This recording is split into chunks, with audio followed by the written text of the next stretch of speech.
Daawwattoota kiyya kutaawwan darban keessatti SPSS fayyadamnee akkaataa kamiin analyze gochuu dandeenya kan jedhu waliin ilaaluu jalqabuun keenya ni yaadatama. Kutaa sana keessatti kan waliin ilaalle akkaataa kamiin variableota keenya create godhanna, akkaataa kamiin variable create goone sanaaf immoo value questionnaire guurannee dhufnee galchina, akkasumas code book fayyadamnee akkaataa kamiin haala waliigalaa daataa keenyaa beekuu dandeenya kan jedhu waliin ilaaluun keenya ni yaadatama. Kutaa irraa keessatti immoo kan waliin ilaallu maalidha? Case summaries kan jedhu kan waliin ilaallu ta'a. Kanaaf namoonni fuula YouTube kiyyaa fi haaraa taatanii fuula YouTube kiyya subscribe gochuudhaan hordofuu eegalaa jecha. Kan miseensa taatan immoo please like share godhaati. Hordoftoonni fuula YouTube kanaa akka dabaluu godhan isiniin jedha. Kallattiidhumaan gara barumsa keenya irratti gaafa ce'u eessa dhumna jechuudha. Case summaries kan jettu argachuudhaaf yookaan case summaries kan jettu fayyadamuudhaaf SPSS keessan kan kanaan dura create godhattan kana kan daataa keessan galfattanii bifa kanaan qopheeffattan kana banadhaati. Analyze kan jettu kana dhaqa. Analyze kan jettu kana dhuftaniitu report kan jettu addana jirti. Report irra dhuftanii asii gadi dhuftanii ishee kana ilaalleerraa kutaa darbe keessatti kutaa kana keessatti immoo kan ilaallu ishee kana jechuudha. Case summaries kan jettu kana ishee irratti cuqaasu jechuudha. Bifa kanaan jira. Gaafa irratti cuqaastanii bifa kanaan isinii dhufa. Isaa booda maal gootu jechuudha. Tokkoon variableota kana as dabarsuu dandeessu yookaan immoo hunda isaa select olettanii dabarfachuu dandeessu. Yoo hunda isaa dabarfattanii sin dandeessu yoo tokko variableotaatiin ilaalattanii sin dandeessu jechuudha. Kanaaf aanan godhamanii asii kaasee kan jiru kana dabarsee sin agarsiisu. Control qabadde shift qabadde hunda ishee select godhe asitti dabarsu. Ammasii shift qabadde asitti dabarsu bifa kanaan hunda isaa ilaaluu dandeessu. Bal'ata garuu haa ta'u ilaalame erga kanatti booda okay dhaaba. Groups gochuu dandeessu isini garuu okay dha keessa ba'a. Kanumaan singilii tokko na ilaalla. Okay ittanii baatu bifa kanaan isinii fida jechuudha. Bifa kanaan isinii fida. Erga bifa kanaan isinii fide maal nutti agarsiisa gaafuni?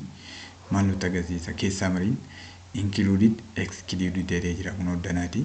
Maal jechuudha kuni? Dhufne ragaa guurree dhufne hunda isaa qixaan galchineerraa waan namichi filate waan respondentiin keenya filate sana qixaan galchineerra moo hin galchine kan jedhu nutti hima jechuudha.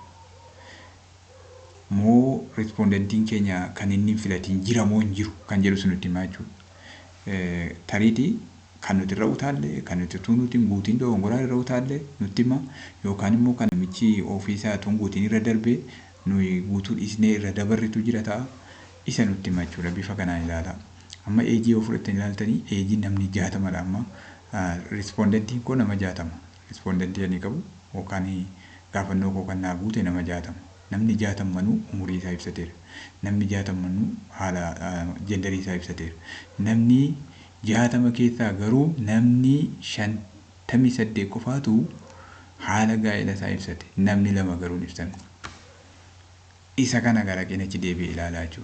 Anatu dogongore moo namoota kanatu haala gaa'ela isaanii ibsan kan jedhudha. Qeenachi deebi'ee ilaalaa jiru. Yoo natu dogongore ta'e nan galfadha nan sirreeffadha. Yoo namicha dogongore ta'e bira darbuu hin danda'a jechuudha. Nam lama amma yookaan fuudheeraa yookaan hin fuune yookaan ni hiikee hin beeknu. Nam lama kun asis kottaa ilaalaa amma nama tokko jira iddoo kana. Maaniin online banking and transaction ICT adoption ICT fayyadamaa jira. ICT fayyadamee biizinasii isaa geggeeffataa jira. Daldala isaa geggeeffataa jira. Garuu immoo online bankingii kana yookaan isatu tuun guutiin darbe ta'a. Online bankingii nan fayyadama hin fayyadamu jedhee tuun guutiin darbe ta'a. Yookaan immoo naturraa utaalee ta'a filannoo namichichaa ammas irra deebi'ee dhaqee sana ilaalaa jechuudha. Isa kana kaa'aa jechuudha. Isa kana riippoortii tokkoon warri 00 kun hundi isaanii guutaniiru jechuudha. Nama 60 manuu inni kun amma online banking and transaction kana nama 59 qofaatu filannoo isaa guuteera. Eeyyee yookaan lakkeedha. Namni tokko kun garuu eeyyee yookaan lakkiitu hin jedhin bira darbeera. Filannoon guunne jechuudha. Gaaffii sana bira darbeera jechuudha. Warri kaan garuu hundi isaanii guutaniiru. Excluded kanaan hammatamne hin jiru jechuudha. Kan hammatame kan hin hammatamne. Bifa kanaan erga kana samarii kanaan nuu kennee booda amma immoo tokkoon nam gaafannoo namicha guutee nutti himaa jechuudha. Ilaalaa kan namni tokkoffaan umuriin isaa 45, saalli isaa dhiiradha. Haalli gaa'ela isaa nama gaa'ela qabudha. Barumsi isaa kanadha. ICT fayyadamee biizinasii isaa gaggeeffataa jiru. Online shoppingiin qabu maal bakka ICT silayyuu asitti hin fayyadamu jedheenyaan kana waan guutuuf hin qabu. Lammaffaa namichi lammaffaan umuriin isaa 19 dhiiradha. Fuune tokko hanga 8 barate. ICT fayyadamee daldala gaggeeffataa jira. Online shoppingii fayyadamaa jira. Online bankingii garuu fayyadamaa jiru. Online communicationii fayyadamaa jira. Online advertisingii fayyadamaa jiru. Akkasittiin nama 60 questionnaire raabseef bifa kanaan naa guuteera jechuudha. Garuu asitti yoo dhuftanii ilaaltanii namni 38 afaara jiru kun yookaan fuudheera yookaan hin fuune hin beekne. Filannoon kun filannoo waan ta'eef nama lama sila gararraatti nutti hime jechuudha.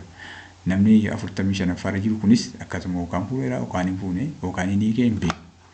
Bifa kanaan haala waliigala gaafannoo keenya, daataa keenya beekuu dandeenya jechuudha.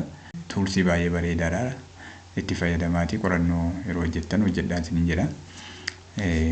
Kutaattaan keessatti immoo tuulsii biraa qabadhee nufa.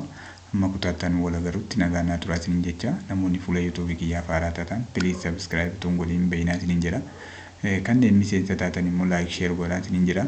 Hanga kutaattaan wal agarutti nagaa naa turaa.